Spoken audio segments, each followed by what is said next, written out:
آج کی بابرکت شب نور، شب برات کے نام سے معروف اور مشہور ہے۔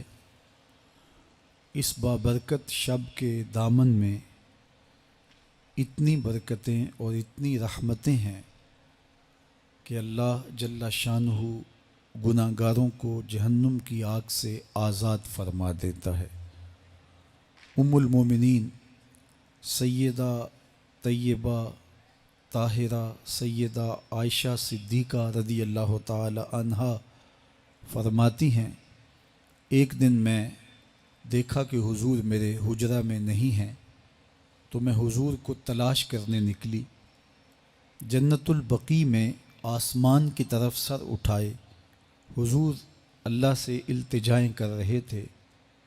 مجھے دیکھا تو ارشاد فرمایا، عائشہ کیا تم نے یہ سمجھا کہ اللہ کا رسول تم سے زیادتی کرے گا؟ فرماتی ہیں میں نے عرض کی، یا رسول اللہ صلی اللہ علیہ وسلم، میں یہ سمجھا شاید آپ کسی زوجائے محترمہ کے حجرہ میں تشریف لے گئے ہیں۔ فرمایا آج لیلۃ النصف من شعبان، شعبان کی 15ویں رات ہے، درمیانی شب ہے۔ اس رات کو اللہ تعالی جل شانہ آسمان دنیا پہ نزول اجلال فرماتا ہے اور قبیلہ بنو کلب کی بکریوں کے بالوں سے زیادہ لوگوں کو جہنم کی آگ سے آزاد کر دیتا ہے۔ قبیلہ بنو کلب عرب کا بہت بڑا قبیلہ تھا جو بھیڑ بکریاں پالتے تھے اور لاکھوں کی تعداد میں ان کی بکریوں اور بھیڑوں کے ریوڑ تھے۔ تو اس قبیلے کی بکریوں کے بالوں سے بھی زیادہ گناہ گاروں کو جہنم کی آگ سے آزاد کر دیا جاتا ہے۔ تو یہ وہ بابرکت شب رحمت ہے، شب نور ہے، جس کے دامن میں اتنی برکتیں ہیں کہ کوئی محروم نہیں رہتا۔ صرف وہ بد نصیب لوگ جو شرک میں مبتلا ہیں، جو سخت کینہ پرور ہیں، جو قطع رحمی کرتے ہیں، قاتل ہیں، عادی شرابی یا بدکار ہیں، انہیں اس مبارک رات میں محروم رکھا جاتا ہے، ورنہ اللہ کی رحمتوں کا عموم اس بابرکت راتوں میں اس قدر ہوتا ہے کہ کوئی گناہ گار جو اس کے حضور ہاتھ دعا کے لیے اٹھاتا ہے اور اپنا دامن پھیلا کے اس کی رحمتیں مانگتا ہے، اسے محروم نہیں رکھا جاتا، بلکہ اللہ سب گناہ گاروں کو جہنم کی آگ سے آزاد کر دیتا ہے۔ ایک روایت میں آتا ہے کہ اللہ لیلۃ النصف من شعبان، شعبان کی 15ویں رات کو آسمان دنیا پہ اپنی رحمتوں سے جلوہ گر ہوتا ہے اور فرماتا ہے کوئی رزق مانگنے والا، میں اس کی جھولیاں بھر دوں، ہے کوئی مغفرت طلب کرنے والا، میں اس کے گناہ معاف کر دوں، ہے کوئی مجھ سے عافیت مانگنے والا، میں اس کو عافیتوں سے نواز دوں، ہے کوئی فلاں چیز مانگنے والا، ہے کوئی فلاں چیز مانگنے والا، اس کی رحمتیں آواز دیتی ہیں، اور یہ آواز غروب آفتاب سے لے کر کے طلوع فجر تک مسلسل بندوں کو دی جاتی ہے، اور بندے اس کے حضور اگر دست طلب دراز کریں، اپنی جھولی پھیلائیں، تو اللہ تعالیٰ ان کو ان کے مانگنے سے بھی زیادہ عطا فرماتا ہے۔ اس امت کو اللہ تعالیٰ نے اس طرح کی راتیں دے کر کے مغفرت، بخشش، غفران اور رحمتوں کی فراوانی نصیب کی ہے۔ میرے حضور نے ارشاد فرمایا، ایک شخص صبح سے لے کے ظہر تک مزدوری کرتا ہے، اس کو ایک قیراط ملتا ہے۔ ایک ظہر سے لے کر عصر تک مزدوری کرتا ہے، اس کا وقت تھوڑا ہے لیکن اس کو بھی ایک قیراط ملتا ہے۔ اور تیسرا شخص عصر سے لے کر مغرب تک مزدوری کرتا ہے، اس کو 2 قیراط ملتے ہیں، جبکہ اس کا وقت دونوں سے کم ہے۔ فرمایا پہلی مثال یہود کی ہے، دوسری مثال نصارہ کی ہے، اور تیسری مثال میری امت کی ہے کہ اس کو تھوڑے عمل پر زیادہ ثواب دیا جاتا ہے۔ تو یہود اور نصارہ نے اس پہ برا منایا تو حضور علیہ السلام نے فرمایا کہ اللہ نے ان کے اجر میں تو کمی نہیں کی، لیکن مسلمانوں کو زیادہ اجر دے دیا، تو یہ اس کی کرم نوازی ہے۔ تو یہ تھوڑے وقت کی عبادتیں اور چند راتوں کی بیداری اور مخصوص اوقات میں اللہ کے حضور عبادت و ریاضت ایک گناہ گار کو کہاں سے کہاں تک پہنچا دیتی ہے، اس کے گناہوں کی معافی کا ذریعہ بھی بنتی ہے اور درجات کی بلندی کا سبب بھی۔ دیکھیے لیلۃ القدر ایک رات 1000 مہینے کی عبادتوں سے بہتر قرار پاتی ہے۔ اسی طرح دیگر مواقع ہیں کہ اللہ تعالیٰ اس امت کے لیے رکھے ہیں، رحمت رب بہانہ می طلب، اور یوں بھی پڑھا گیا رحمت رب بہانہ می طلب۔ اس کی رحمتیں قیمت نہیں مانگتی اور اس کی رحمتیں بہانہ تلاش کرتی ہیں، تو وہ اپنے بندوں کو بخشنے پہ آمادہ ہے اگر وہ اپنا دامن طلب پھیلائیں۔ قرآن مجید میں ایک مقام دیکھیے کتنا دل آویز ہے، فرمایا ما یفعل اللہ بعذابکم، اللہ تمہیں عذاب دے کے کیا کرے گا؟ اس کی یہ چاہت نہیں ہے کہ تمہیں عذاب میں مبتلا کرے، اس کی چاہت یہ ہے کہ تم اس کی چوکھٹ پہ آؤ، جھولی پھیلاؤ، اس سے خیرات اور رحمت مانگو، اور وہ تمہارے ماضی کے سارے گناہ معاف کر کے، ساری غلطیاں معاف کر کے تمہیں اپنی رحمتوں سے مالا مال فرما دے۔ تو وہ بندوں کو بخشنے پہ، بندوں کی مغفرت کرنے پہ آمادہ ہے اور اس کی رحمتیں بہانے تلاش کرتی ہیں۔ اللہ اکبر۔ اور دوسری جانب اس کے بندے، اس کے مملوک، اس کی مخلوق، اور مخلوق کی گناہ گار اور نیکوکار اس کی رحمتوں کے طالب ہوتے ہیں، بلکہ وہ گناہ کرنے کے بعد جب معافی مانگتے ہیں تو اللہ کو یہ معافی بہت پسند ہے۔ معافی مانگنا، اس کے حضور اپنے دامن کو پھیلانا، وہ اس کو بہت زیادہ محبوب ہے۔ انسان کی فطرت کے اندر گناہ رکھا گیا ہے۔ آگ، ہوا، مٹی، پانی، یہ ان 4 چیزوں کا مرکب ہے۔ اس کے جو عناصر ہیں اس میں کبھی اعتدال قائم نہیں رہتا اور اس سے گناہ سرزد ہو جاتے ہیں۔ گناہ کرنے کے بعد بندے کا اس گناہ پہ اصرار کرنا، اڑ جانا، ضد کرنا، توبہ نہ کرنا، اللہ کو یہ پسند نہیں۔ لیکن اگر اس سے گناہ سرزد ہو جائے تو پھر وہ توبہ کر لے تو اللہ کو یہ بہت زیادہ پسند ہے۔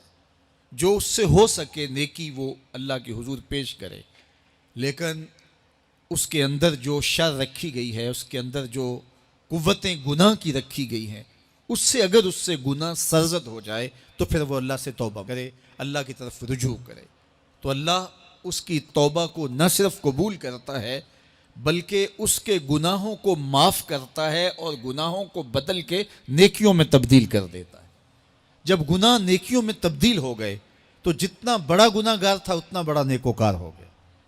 حضرت سیدنا عمر رضی اللہ تعالیٰ عنہ بازار میں جا رہے تھے تو ایک شرابی نے ہاتھ میں بوتل پکڑی تھی شراب کی، تو حضرت عمر ہاتھ میں درہ رکھتے تھے اور آپ کا جاہ و جلال دیدنیت ہوتا، تو جو ہی حضرت عمر رضی اللہ تعالیٰ عنہ کو اس نے دیکھا تو ڈر گیا اور دل ہی دل میں کہا اے اللہ آج عمر کے قہر سے بچا لے، میں تیری بارگاہ میں سچی توبہ کرتا ہوں، اور جلدی سے شراب کو بغل میں چھپا لیا۔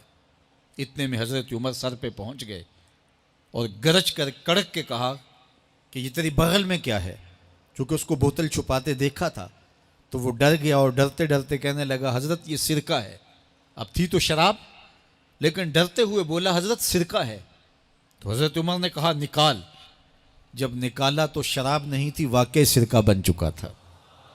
تو جب اللہ کے حضور کوئی توبہ کرتا ہے اللہ اس کے گناہوں کو بدل کے نیکیوں میں تبدیل کر دیتا ہے۔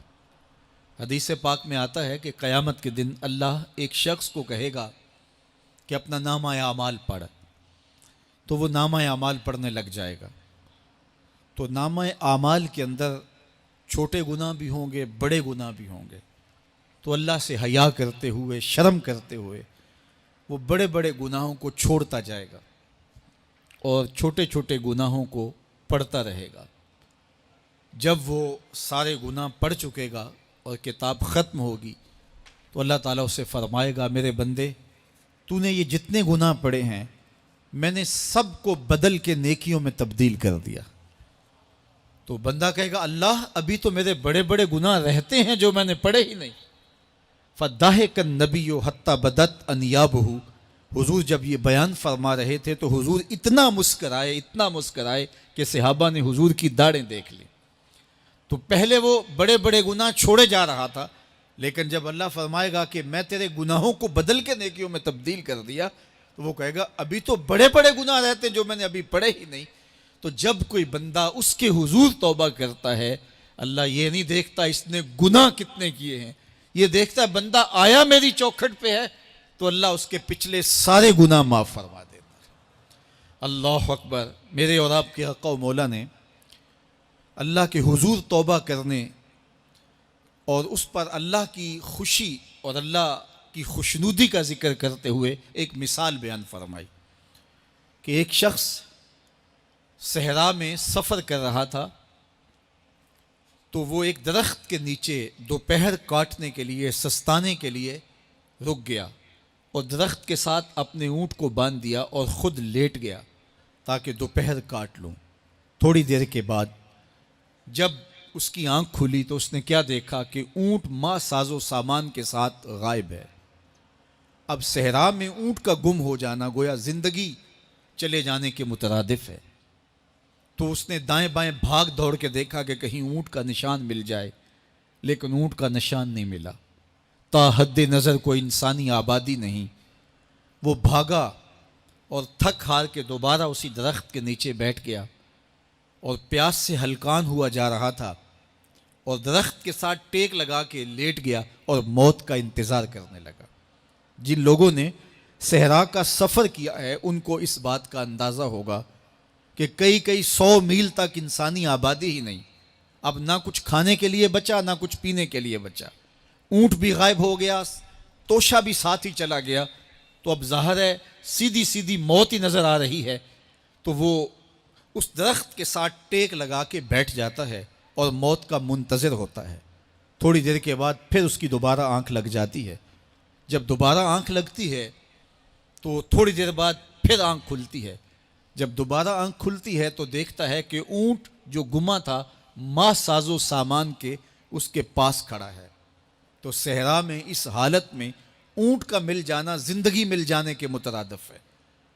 تو وہ اتنا خوش ہوا کہ خوشی کی انتہا نہ رہی، بلکہ مسرتوں کے ہجوم میں درک گیا اور کہنے کیا لگا، اللہم انت عبدی وانا ربک، اے اللہ تو میرا بندہ اور میں تیرا رب۔ کہنا تو یہ تھا کہ تو میرا رب اور میں تیرا بندہ، لیکن مسرتوں کا ہجوم ہی اتنا تھا، خوشیوں کا ہجوم ہی اتنا تھا کہ زبان پہ قابو نہ رہا۔ کسی کے آنے سے ایسے ہوش اڑے ساقی کے، شراب سیخ پہ ڈالی اور بوتل میں کباب۔ کہنا یہ تھا اللہم انت ربی وانا عبدک، لیکن اس قدر خوش ہوا جب بھی تیری قربت کے امکان نظر آئے ہم اتنے خوش ہوئے کہ پریشان نظر آئے۔ تو کہنا یہ تھا کہ اے اللہ تو میرا رب اور میں تیرا بندہ، لیکن خوشیوں کے ہجوم میں وہ کہتا ہے اللہم انت عبدی وانا ربک، اے اللہ تو میرا بندہ اور میں تیرا رب۔ حضور یہ بات بیان کرنے کے بعد صحابہ سے پوچھتے ہیں کہ ذرا بتاؤ اس بندے کو کتنی خوشی ہوئی کہ خوشی میں زبان بھی قابو نہ رہی اور اپنے آپ پہ کنٹرول نہ رہا، اور خوشیوں کے ہجوم میں اسے یہ بھی پتہ نہیں چل رہا کہ وہ کیا بول رہا ہے۔ تو صحابہ نے عرض کی حضور بہت زیادہ اسے خوشی ہوئی۔ تو میرے حضور نے یہ بات کرنے کے بعد ارشاد فرمایا، جس طرح اس کو گما ہوا اونٹ ملا اور اس کی خوشی کی انتہا نہ رہی، تو فرمایا جب کوئی شخص توبہ کرتا ہے اور اللہ کی حضور پلٹ کے آتا ہے، گناہوں سے معافی مانگ کے اس کی دہلیز پہ آتا ہے، میرے حضور نے فرمایا اللہ اس سے بھی زیادہ خوش ہوتا ہے کہ میرا بندہ میری چوکھٹ پہ آ گیا ہے۔